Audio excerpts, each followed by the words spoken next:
Darbinio lapo nustatymai, trečia dalis.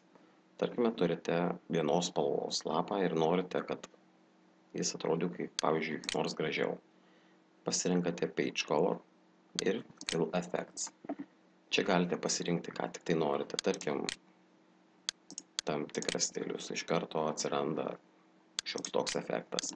Galite pasirinkti, kad tai būtų daroma iš dviejų spalvų, tarkim, su raudona spalva. Visą tai, aišku, galite keisti pagal savo poreikius ir taip toliau.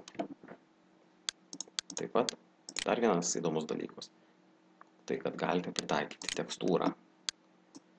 Čia yra daugybė siūlomų tekstūrų ir bet kurią iš jų galite pritaikyti ant lapų, tarkim, paspaudus pasirinkus tekstūrą, spaudžiate OK ir štai matote efektą.